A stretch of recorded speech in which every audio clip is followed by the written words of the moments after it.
నేను రెగ్యులర్గా ఏలూరు ప్రాంతంలో ఒక స్థలంలో మీటింగ్కి వెళ్తాను. అయితే రెగ్యులర్గా వెళ్ళినప్పుడు ఒక కుటుంబం మాకు బాగా పరిచయం చేస్తుంది, వాళ్ళ పిల్లలతో సహా.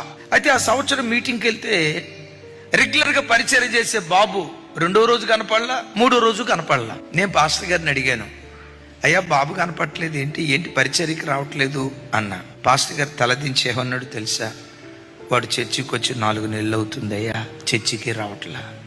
అయ్యో, చిన్నప్పటి నుంచి సండే స్కూల్లో పెరిగి యవ్వన కాలంలో బాప్తిస్మం తీసుకొని మందిరంలో మంచి పరిచారకుడిగా బ్రతికిన బిడ్డ ఎందుకు మందిరానికి రావట్లా అడిగారా?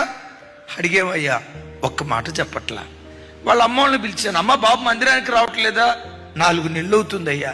ఎందుకు రావట్లేదమ్మా? ఎన్ని అడిగినా చెప్పడయ్యా. నేనే ఆ బిడ్డ దగ్గరికి వెళ్ళా, చిన్న నువ్వు 4 నెలలు బట్టి మందిరానికి వెళ్ళట్లేదట, ఎందుకు వెళ్ళట్లా? వెళ్ళకపోవటానికి కారణం ఏంటి? యేసయ్య అంటే ఇష్టమే కానీ యేసయ్య కోరుకున్నట్లుగా నేను బ్రతకలేకపోతున్నానన్నా, అది నా బాధ. యేసయ్య కోరుకున్నట్లుగా నువ్వు బ్రతకపోవటం ఏంటి తమ్ముడు? ఏడుస్తా ఏం చెప్పాడో తెలుసా? తాడీరు చదివేటప్పుడు స్నేహితులతో కలిసి కంబైన్ స్టడీకి వెళ్ళిన కొన్ని పరిస్థితులను బట్టి ఓ చెడ్డ స్నేహితుడు సెల్ ఫోన్ నా దగ్గరికి తీసుకొచ్చి చేయి రే ఈ ఫొటోస్ చూడరా అన్నాడు. అవేంటో నేను గ్రహించా. నేను చూడను, మేము మందిరానికి వెళ్ళేవాళ్ళం, ఇలాంటి పనికి మళ్ళీ నేను చూడను అని అన్నా. 2-3 రోజులు శోధించాడు. చూడకూడదు అని అనుకున్నా కానీ యవనస్తుని కదన్నా, చూస్తే బాగుండు కదా అన్న ఆలోచన కూడా మనసులో బయలుదేరింది. ఒకరోజు న్యూడ్ ఫోటో నాకు చూపించాడు. బలహీన పడిపోయా. తరచుగా చూడటం ప్రారంభించా. అపవిత్రమైన తప్పుడు ఆలోచనలు వస్తున్నాయన్న. మరి మందిరానికి ఎందుకు రావట్లేదు తమ్ముడు?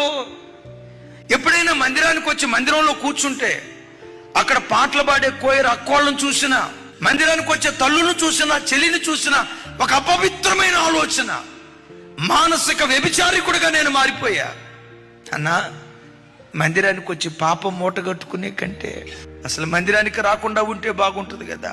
యేసయ్య కోరుకున్నట్లుగా బ్రతకటం కష్టమై నా హృదయం అపవిత్రతతో నిండుకోవటాన్ని బట్టి లోకపు స్నేహం అనే సెల్ ఫోన్ 20 సంవత్సరాలు కట్టుకున్న నా భక్తి జీవితాన్ని ఒకేసారి కుప్పలాగా కూల్చేసింది.